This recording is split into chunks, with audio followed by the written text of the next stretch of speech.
So I'm someone that doesn't have a pet, but if I were to have a pet, how often should we bring them in to the vet? Ideally, twice a year. So obviously dogs and cats, they age much more quickly than we do.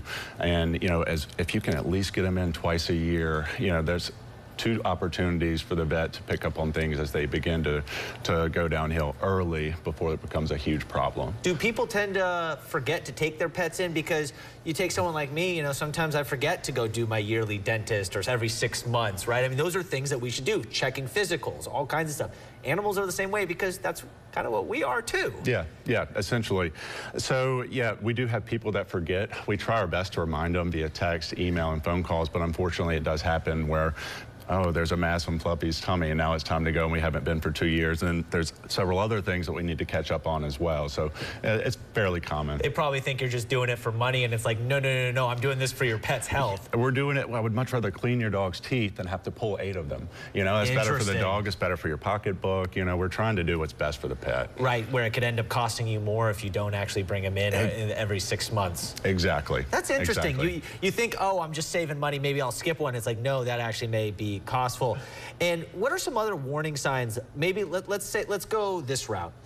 Your pet is sick. There's some obvious warning signs. What are those obvious warning signs that, you need to bring your pet in? Right. So coughing, anytime you have a dog or cat that's coughing, it's not normal. Bring them to the vet. It's not like us where we could just cough normally and it's fine. No. Pets, if they're coughing, it's something. It's time to come see me or see your veterinarian. Obviously, vomiting, diarrhea, that's not normal. I would never let it go on for more than 24 hours. If you come off your food more than 24 hours, they need to come in. If you have a house-trained pet and it starts to have accidents around the house, there's probably something going on. It's probably time to see your veterinarian. Right, so it's not like humans where these can be minor things. You maybe have a minor cold, you just take a little medicine and you're that. Why is it with animals that it's a little more serious if they have, say, a cough? So, not to get too scientific maybe, but... Yeah, it's almost always infectious and you're going to need some sort of intervention. It's usually going to be antibiotics plus or minus some anti-inflammatories.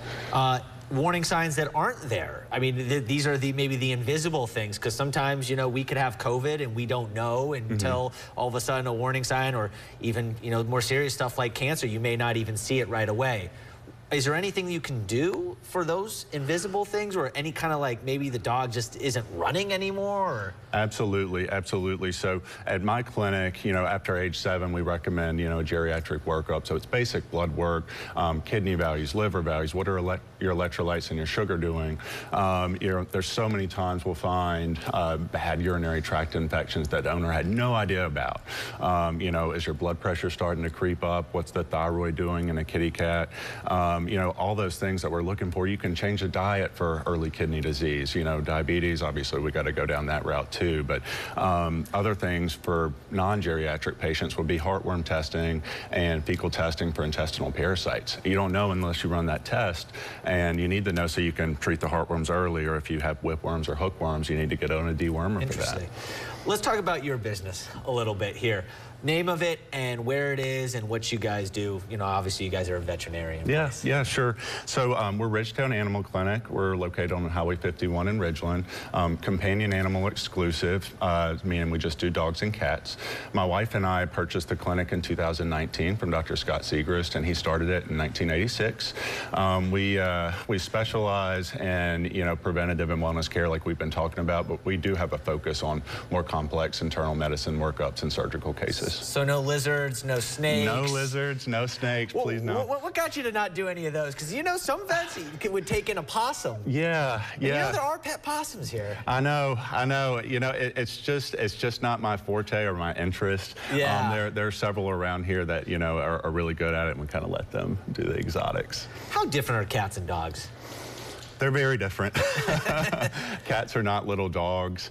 They have their own different sets of diseases and issues that you come with, and their behavior is totally different. You don't treat a cat like a little chihuahua. It's totally different. That's so interesting. Hey, maybe it's time for me to actually get a pet. Do you have any pets? I do. I have. You have to, right? I have 2 cats and 2 dogs.